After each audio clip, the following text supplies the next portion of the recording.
ಲಿಂಗನಮಕ್ಕಿ ನೀರು ಬಿಡುವ ಮುನ್ನವೇ ಹೊನ್ನಾವರ ತಾಲೂಕಿನಲ್ಲಿ ಜಲಕಂಟಕ ಎದುರಾಗಿದೆ. ಹೊಸಕುಳಿ ಗ್ರಾಮ ಪಂಚಾಯತ್ ವ್ಯಾಪ್ತಿಯ 100 ಮನೆಗಳಿಗೆ ಗುರುವಾರ ಮುಂಜಾನೆ ನೀರು ನುಗ್ಗಿದೆ. ಬುಧವಾರ ರಾತ್ರಿ ತಾಲೂಕಿನಲ್ಲಿ ಹಾಗೂ ಸಿದ್ದಾಪುರದಲ್ಲಿ ಸುರಿದ ಮಳೆಯಿಂದ ಗುಂಡುಬಾಳ ಹೊಳೆಯು ಅಪಾಯ ಮಟ್ಟ ಮೀರಿ ಮುಂಜಾನೆ 3 ಗಂಟೆ ಸಮಯದಲ್ಲಿ ನೀರು ನುಗ್ಗಿದೆ. ಇದರಿಂದ ಮತ್ತೆ ನದಿ ತೀರದ ಪ್ರದೇಶಗಳಲ್ಲಿ ನೆರೆಯ ಭೀತಿ ಮುಂದುವರೆದಿದೆ.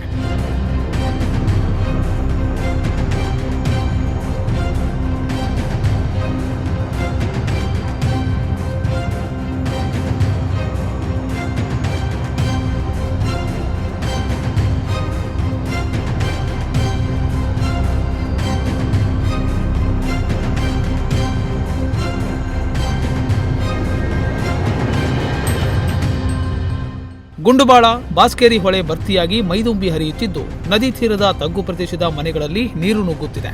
ಗುಂಡಿಬೈಲ್, ಚಿಕ್ಕನಕೂಡ, ಮುಟ್ಟ, ಹೆಬೈಲ್, ಕೆಂಚಗಾರ, ಗುಂಡುಬಾಳ ದೇವಸ್ಥಾನ ಕೇರಿ, ಹಡಿನಬಾಳ, ಕಾವೂರು, ಕರುವ ಗ್ರಾಮ ಪಂಚಾಯತ್ ವ್ಯಾಪ್ತಿಯ ನಾಥಗೇರಿ, ಕೂಡ್ಲ ನದಿ ತಟದ ಎಡಬಲ ದಂಡೆಯ ಪ್ರದೇಶಗಳಲ್ಲಿ ಪ್ರವಾಹ ಸಂಭವಿಸಿದೆ.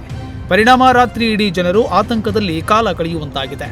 ತಗ್ಗು ಪ್ರದೇಶಗಳಲ್ಲಿನ ಮನೆಗಳಿಗೆ ನೀರು ಆವರಿಸಿದೆ. ದೋಣಿಯ ಮೂಲಕ ಜಾನುವಾರು ಸಾಗಾಟಕ್ಕೆ ಗ್ರಾಮ ಪಂಚಾಯತ್ ಹಾಗೂ ಅಧಿಕಾರಿ ವರ್ಗ ಕಾಳಜಿ ಕೇಂದ್ರದಲ್ಲಿ ಜನರನ್ನ ಉಳಿಸಿಕೊಳ್ಳಲು ವ್ಯವಸ್ಥೆ ಕಲ್ಪಿಸಲಾಗಿದೆ.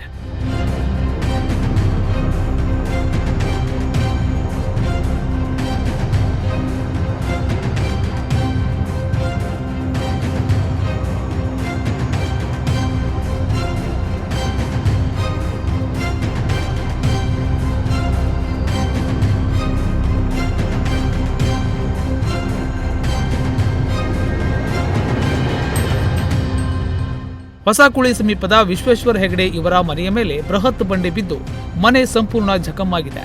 ಮನೆಯ ಒಳಗಡೆ ಇದ್ದ ಟಿವಿ, ರೆಫ್ರಿಜರೇಟರ್, ವಾಷಿಂಗ್ ಮಷಿನ್ ಸೇರಿದಂತೆ ಹಲವು ವಸ್ತುಗಳಿಗೆ ಹಾನಿಯಾಗಿದೆ. ನೋಡಲ್ ಅಧಿಕಾರಿಗಳು, ಕಂದಾಯ ಇಲಾಖೆ ಅಧಿಕಾರಿಗಳು, ಗ್ರಾಮ ಪಂಚಾಯತ್ ಸಿಬ್ಬಂದಿಗಳು, ಆರೋಗ್ಯ ಇಲಾಖೆಯವರು ನೆರೆ ಪ್ರದೇಶಗಳಿಗೆ ಭೇಟಿ ನೀಡಿ ಸ್ಥಳದಲ್ಲಿಯೇ ಮುಖಾಂ ಹೂಡಿದ್ದಾರೆ. ನಾಗರಾಜ್ ನಾಯ್ಕ್, ನುಡಿಸಿರಿ ನ್ಯೂಸ್, ಹೊನ್ನಾವರ.